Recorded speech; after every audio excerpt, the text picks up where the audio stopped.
thing you can do for somebody short of dying for him or her?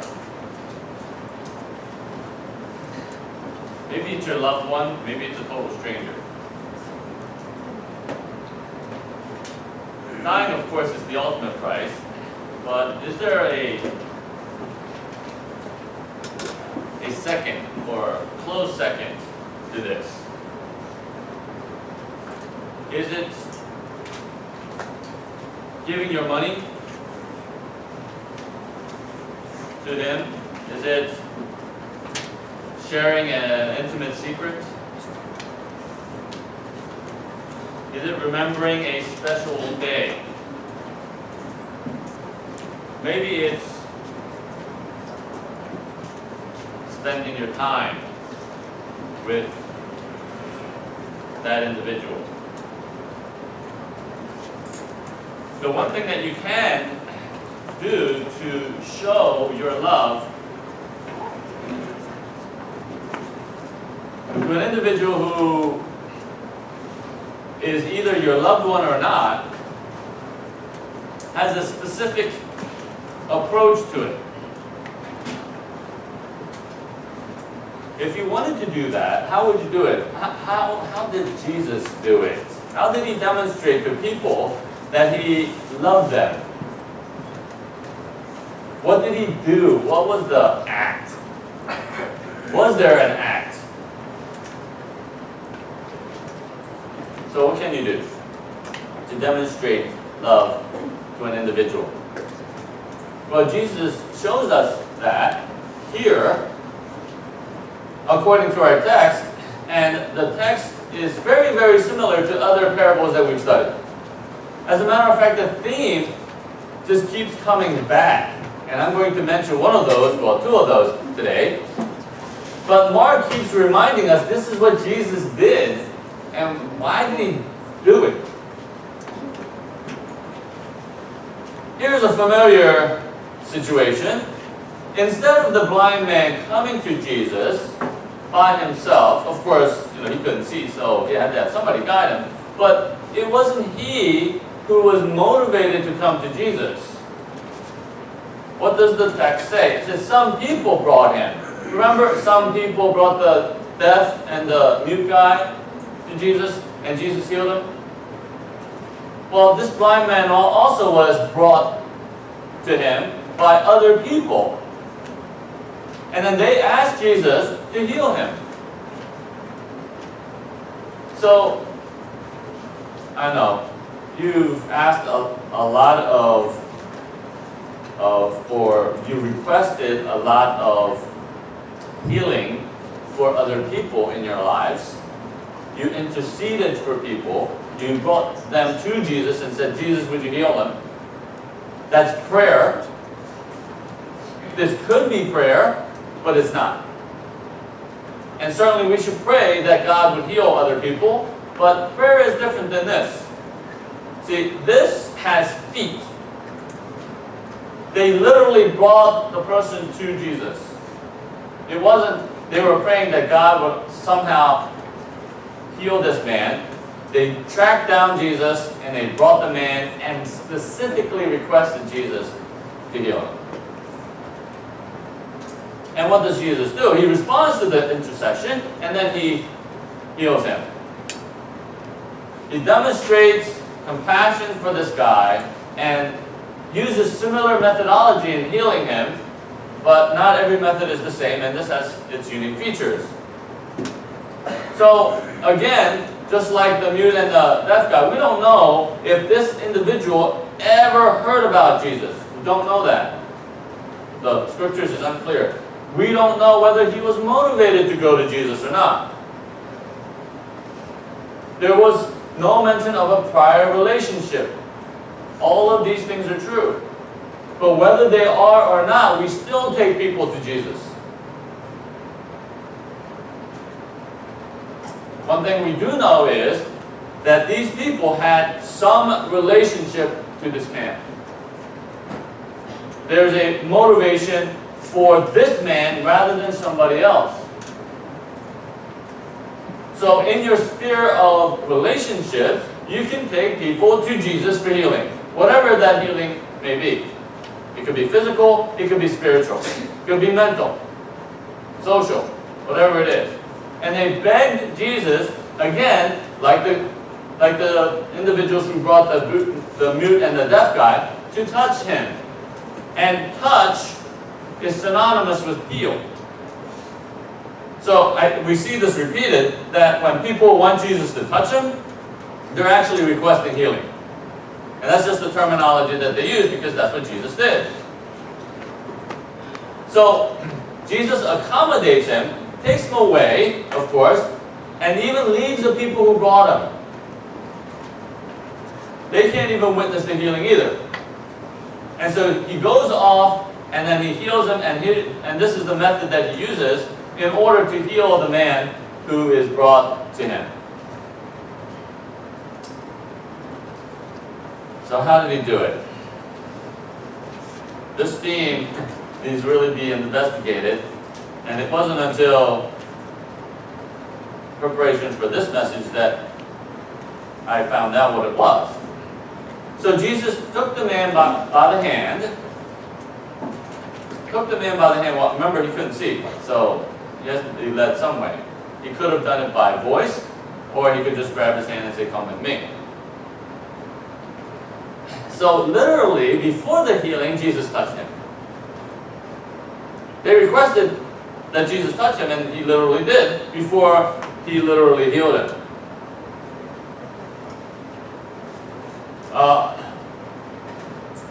A deacon that I knew in a Baltimore church told me that, because he's a biologist, he said the hands, the senses of the hands, are so prevalent in the mind. There are more receptors in the brain for the hands than like any other.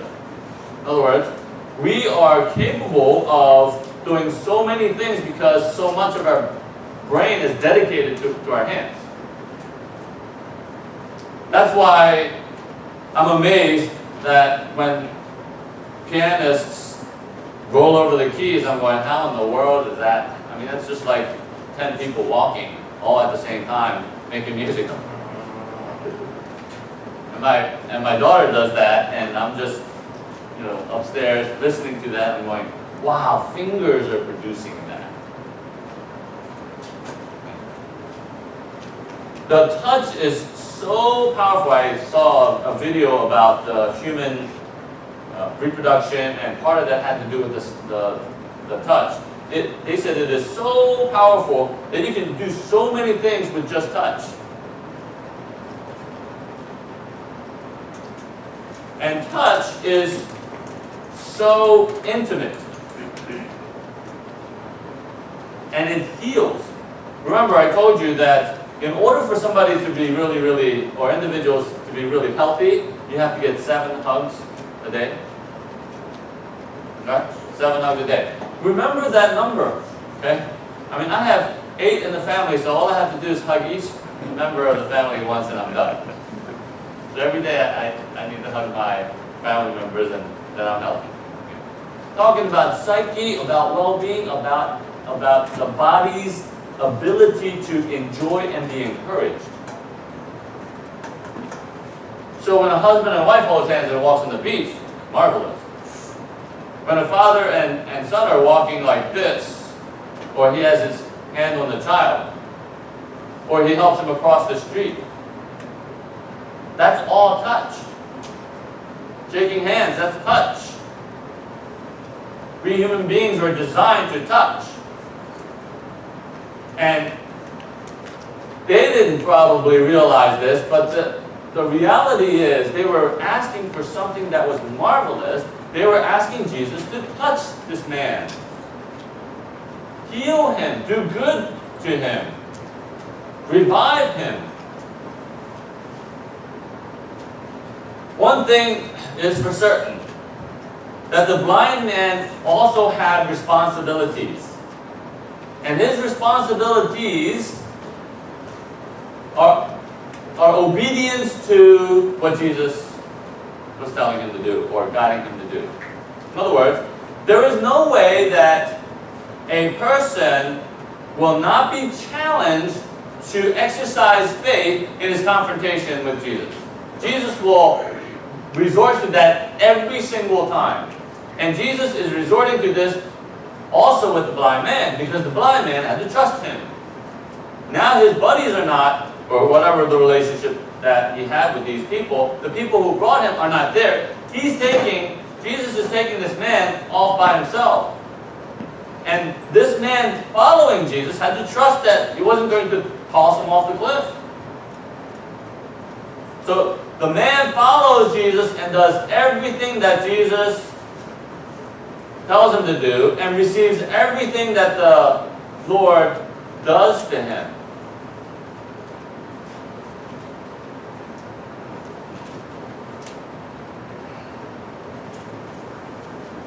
There you go. How does Jesus heal this man?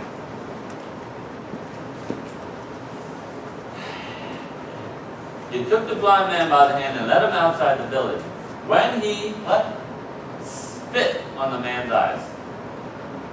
Remember a couple messages ago where Jesus spat on his hands and it touched the man's tongue? Remember that? How gross that was, so to speak. And here Jesus is doing the same thing. He spits in the guy's eyes. Most people would start a fight like that.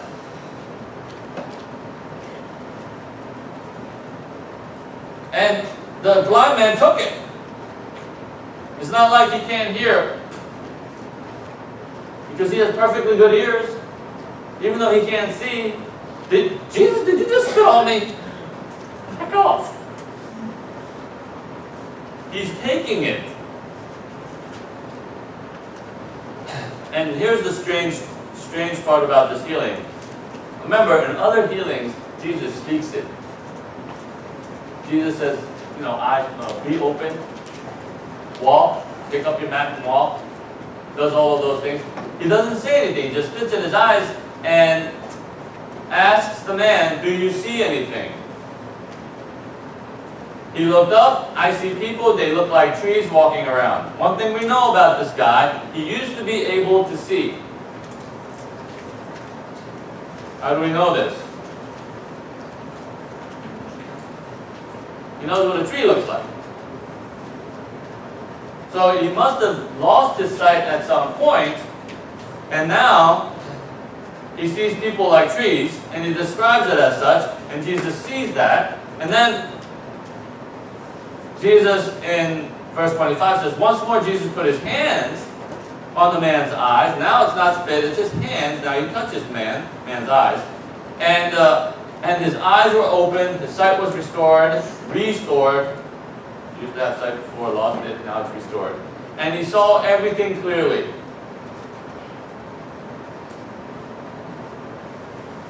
Now, we know that spit is unsanitary. The germs in a human's mouth is really bad. Okay? The dog has a very, very clean mouth. So you'd be better off, in terms of germs, kissing a dog than your spouse, because it's cleaner. It's true, right? And the dog's tongue can be used as an antiseptic, because when he licks the wound, he takes all the germs off. That's how you heal faster. So if you have a wound, don't put ointment on it. Just get your dog to lick it. It'll tickle and you have fun, but you also heal. So Jesus spits on the man's eye with his germs, but instead of harming him, he heals him. And the man does not complain. He just sits there and takes all of this. And he receives his healing. Okay. I know if you were there, I know you would have objected to Jesus doing this if he did this to you. I would have. So couldn't he do it a better way? Can't you just, put your hands on my head and pray for me? Do you have to spit? Well, this is what I did. I did a search on spit in the book of Mark.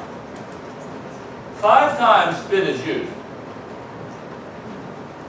Healing of the mute and deaf guy, healing of this guy, and then Jesus says, the transition is, Jesus says, the 3rd time spit is used, Jesus says, they will spit on me, mock me, and crucify me. And then 2 other places, they actually did. They said the soldiers spit on him, and the Pharisees spit on him. Okay? So we got 2 good. Jesus used spit for healing. We got 2 bad. The people use it for insults. And in the middle where Jesus says people will do this. Jesus just set an example of how to use spit, not how not to use it. The people, the non-followers of Jesus, are using spit in the wrong way. Jesus uses spit in the right way. He uses spit for healing. They use spit for insult, mockery. And so here, if we made a quick application to this, no matter how gross it is, you can either use it for good or use it for evil. It's up to you. And when I heard as a kid for the first time, do you know what cow manure is used for? They fertilize your vegetables. I said, I'm not eating vegetables anymore. So they spread it all over the farm, and the plants and the crops absorb all of that stuff, and it produces abundance. And going, wow, even excrement is used for good. Because we could use excrement for throwing it at each other. Wash your hands afterwards.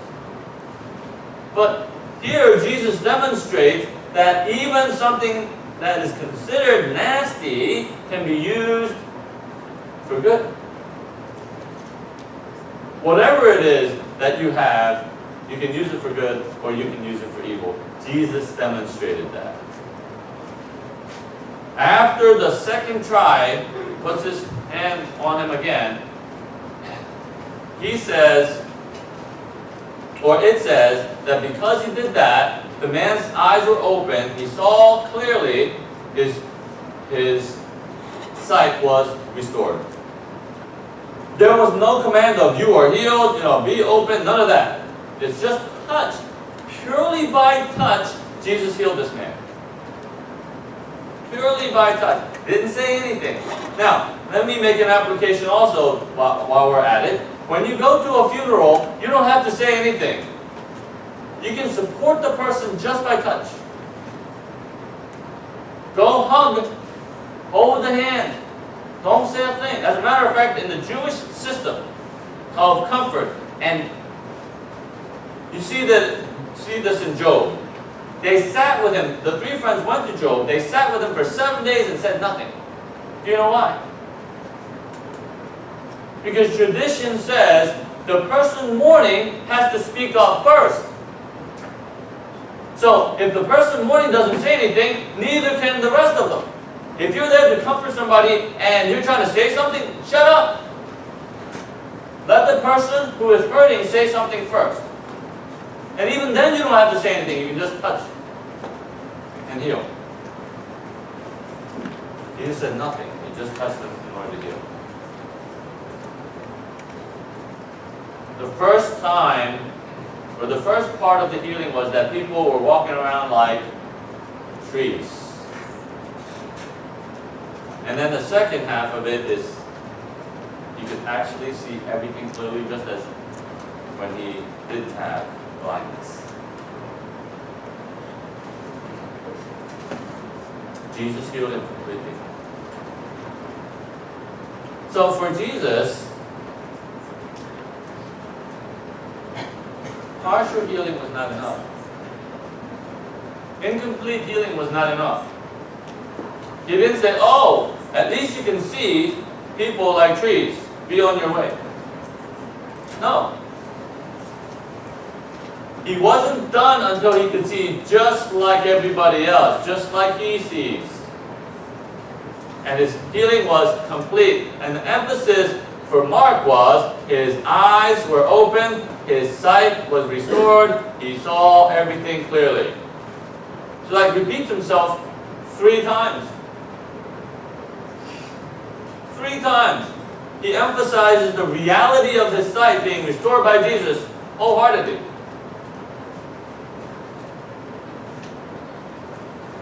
And then he went home by himself. Remember, he came because some people brought him. There was no way to get to Jesus by himself because he couldn't see. Now he goes home by himself. The healing is complete. So Mark makes sure that we got the message. Jesus is making sure that you get the message that he is able to heal even if it is in stages. And then Jesus tells him not to go into the village. I don't know why. It seems like a random command. And maybe it is. I don't know. We aren't given information about this. Maybe it's because he was concerned about his popularity again. Remember popularity? Every time he does something, all these swarms of people come. He didn't want that necessarily. He wanted to dictate to whom he would minister. And just people crowding him, that was not a positive thing for him. He was going to determine the ministry time, to whom he was going to minister, and how he was going to do it. So maybe he didn't want to increase his popularity, so he sends them and says, don't go to the village. I don't know why. It's going conclusive to me because of the text. But he tells them not to do it. But wouldn't you obey somebody who just opened your eyes? If somebody opened your eyes and told you, okay, don't eat any more broccoli, seemed like a random, command. But if somebody opened your eyes and says, okay, don't eat any more broccoli, wouldn't you do it? Yeah, but I love broccoli. Some of you are saying, oh, I hope someone tells me not to eat broccoli. But if he tells you, because you were healed by him, wouldn't you obey? Here, if Jesus healed your soul, if you have a clear conscience because you have been forgiven of your sins, you have been redeemed, wouldn't you obey him?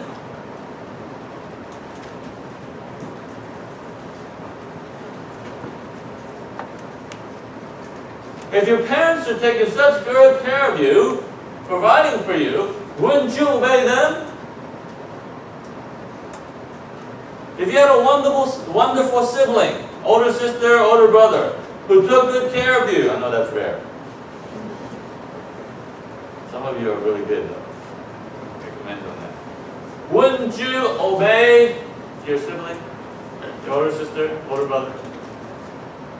Jesus commands him not to go to the village. And as far as we understand it from the text, he doesn't go to the village. It's not like the other passages where he told him to don't spread my name, and they call him blabber. They did it anyway. That's the example you don't want to follow. And so here we are. Let's make some application to this text, because we have to learn from what Jesus did and how Mark wrote it so that we too can live like Jesus. So we can model our lives after him. So don't expect, first one is, don't expect healing all at once. Of course we would like healing all together, completely. But that might not necessarily happen to you. Jesus healed this man sequentially, in steps. It was a partial healing at first. He went from no sight to ugly sight. Blurry. Couldn't see everything. So was he going to complain and say, Jesus, you're a fake. I'm going somewhere else. You have a relationship with Jesus, and you're a fake. You're not doing what I asked you to do. This is just like pathetic. It's half or partial. Are you going to reject that? If Jesus did that in your life, gave you partial healing at first, or ministered to you in part instead of all at once? It wasn't until the second touch that this man's eyes were completely open. And if God did that in your life, if He solved your problems sequentially, would that be palatable to you? What if God only gave you a part-time job instead of a full-time job until a full-time job would come along? You're going to complain? Would you take it? Would you be disappointed? Would you complain? Would you seek Him for the rest? What if you didn't get to the school or get into the school of your choice? Would that be a problem? Maybe you have to go the roundabout way. Maybe you have to go to community college first and then the university. Nobody who's an Asian wants to do that. Did you know that it is wiser to go to a community college before you go to the state or whatever college after 2 years, because you can save a lot of money. And people don't know the difference. As far as they know, you graduated from whatever university you ultimately want to live in. But you spent half the money. Just think about that.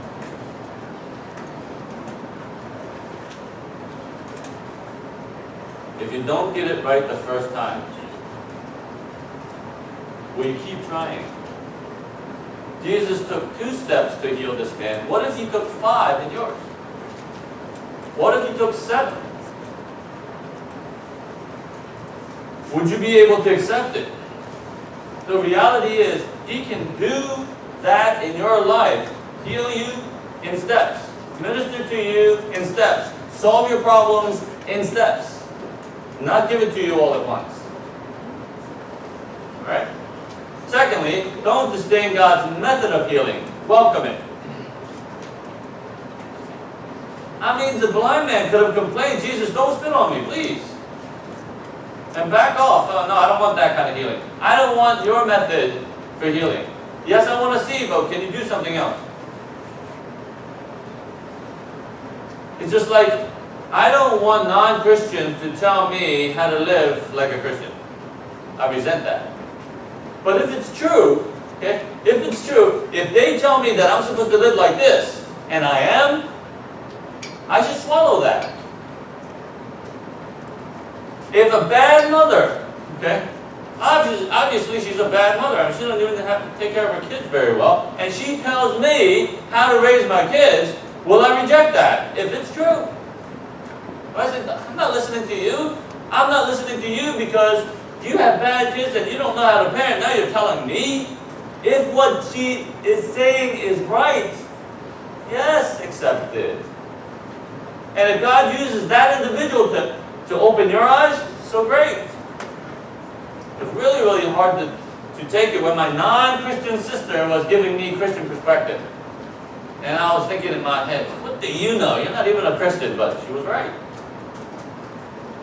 I rejected it because she was my sister, and she was a non-Christian. Are you going to do that? Do you reject it just because it's not coming from the right person, right source, right timing? No, you don't judge it by all of those things. You judge it by whether it's true, whether you should do it or not. Regardless. When I was a roommate in college, everybody hated this university president.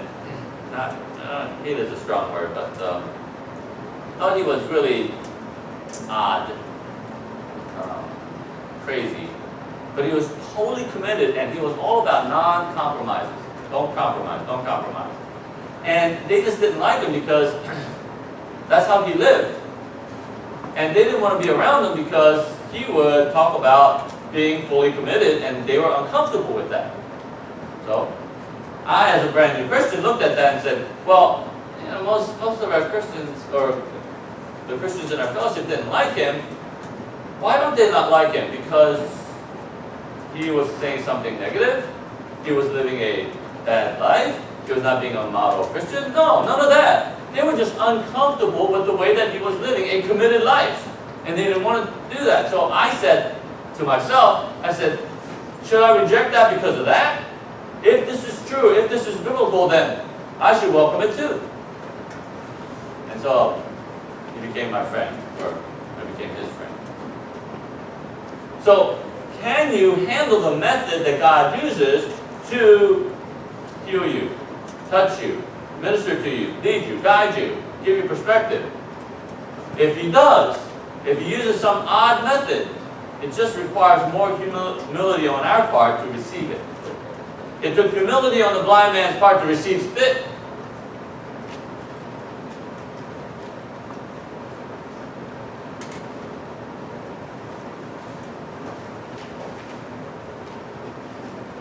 Jesus could have used perfume.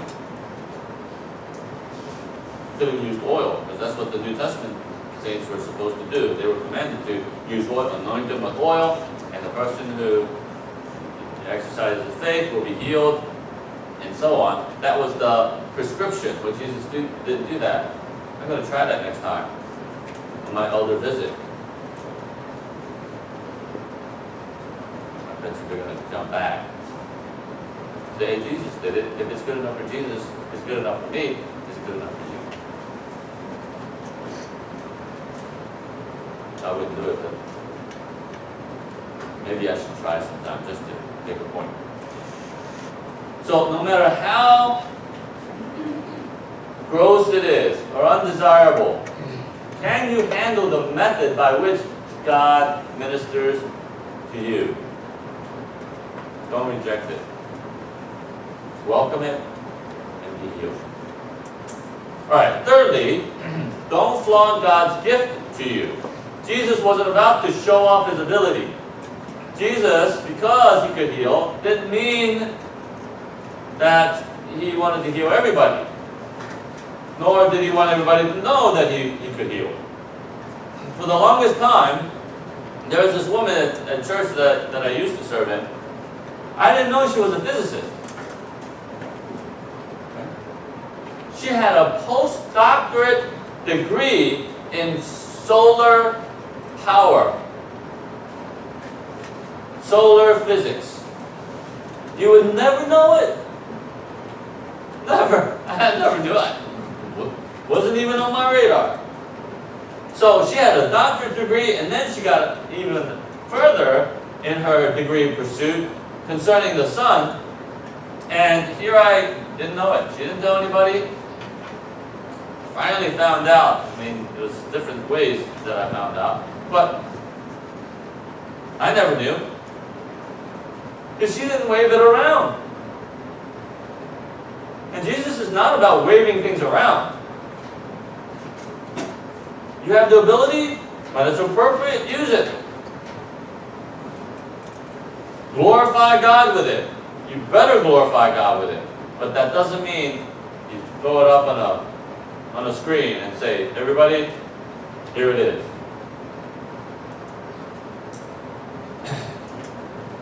And then intercede for someone.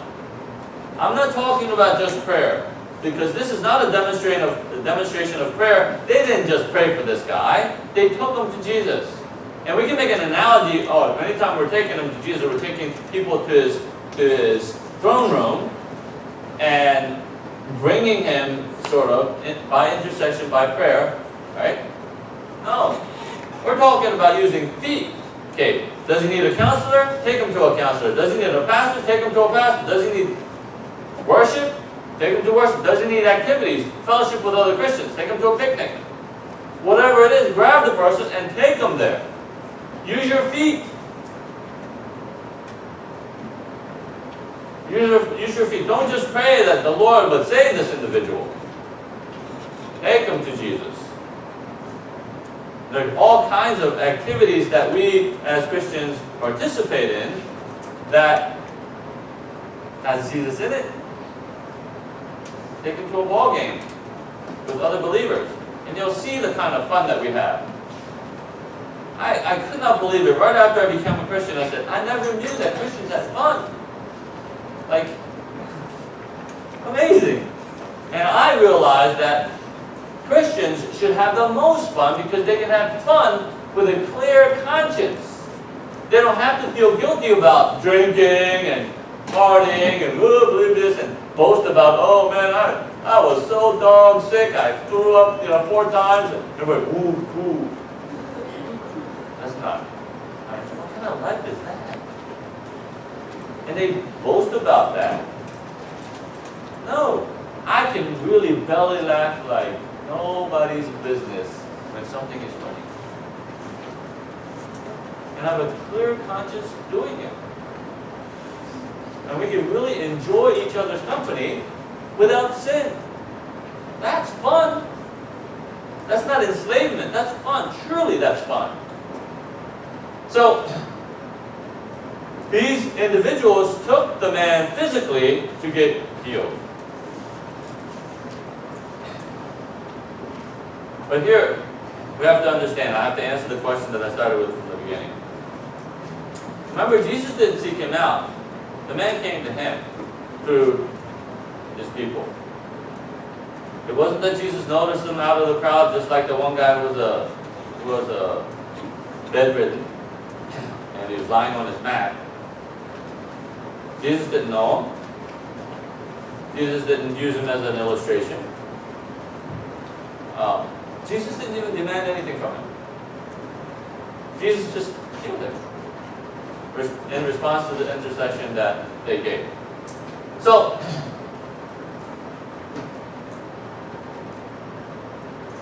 interceding is an ongoing endeavor for us. Remember, when God gives us something, it goes through us. When God gives you money, it goes through you. So when God blesses you in one way, it goes through you, and you bless other people that way. Right? Whenever you receive something, it's a way of blessing other people, but He's going to use you so it'll make you feel good in the process. And give you an example of what He does. So ultimately, whenever we do something, it's supposed to be a reflection of our responsibility because God has demonstrated it to us. If God responds to intercession, even of non-Christians, how much will, because these people, we don't know. As far as we know, they weren't believers. They just wanted healing. So Jesus responded to the intercession of non-Christians. How much more will He listen or provide whatever it is that we request as Christians interceding for somebody? Especially Christians interceding for Christians, for one another.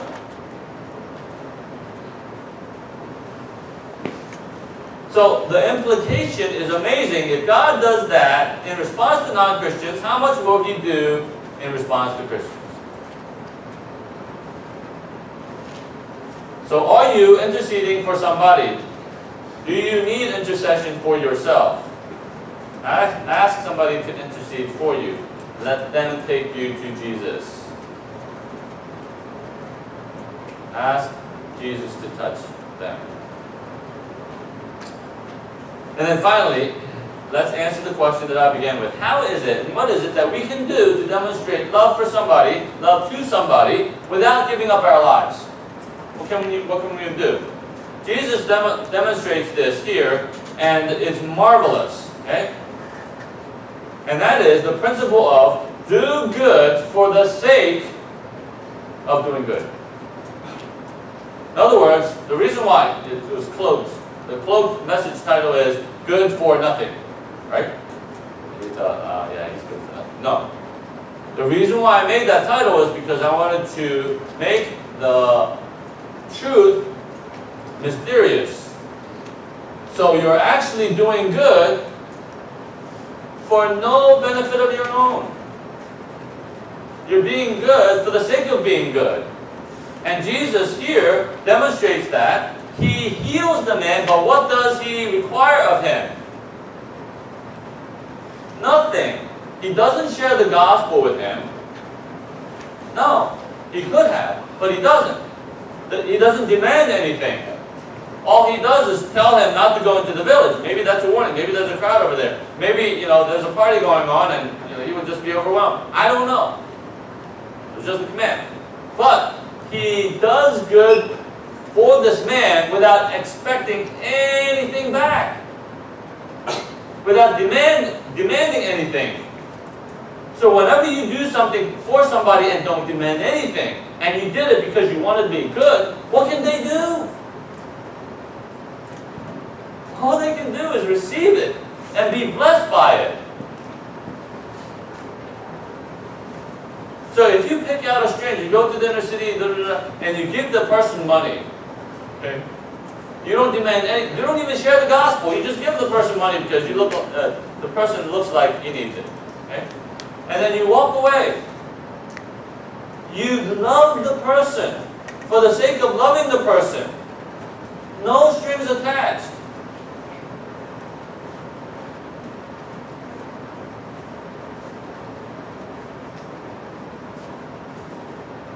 If we're supposed to do this, if we are supposed to do this anyway, if we are supposed to love anyway, if this is the way that we're supposed to live, this is how Jesus lived, how powerful will our relationship be? How powerful will our church be? The Lord says that God shines on the righteous and the unrighteous. Rains on the just and unjust. He loves everyone. He expresses love to everyone. Here is one example. Did he deserve it? I don't know. Did he even request it? I don't know. Did Jesus just do it? Yes. So he loved them without any strings, and this is what we need to do, is love people without any strings. That's amazing grace.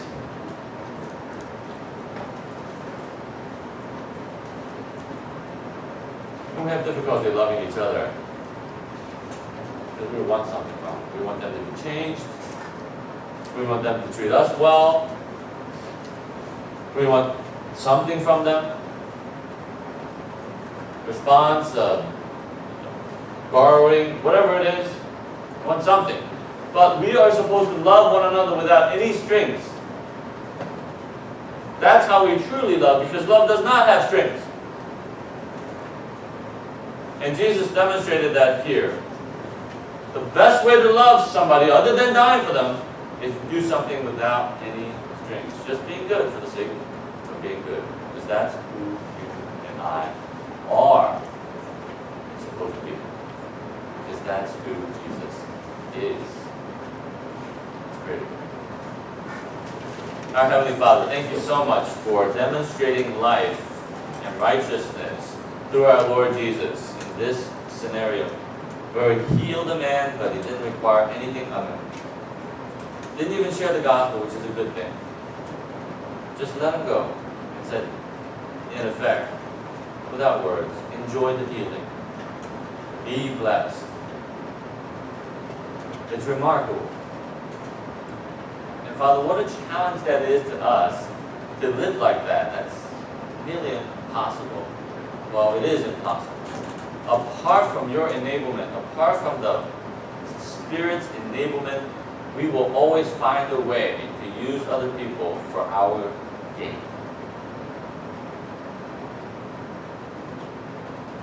But help us to follow Jesus' example and just do good for the sake of doing good, for your glory and honor, we pray.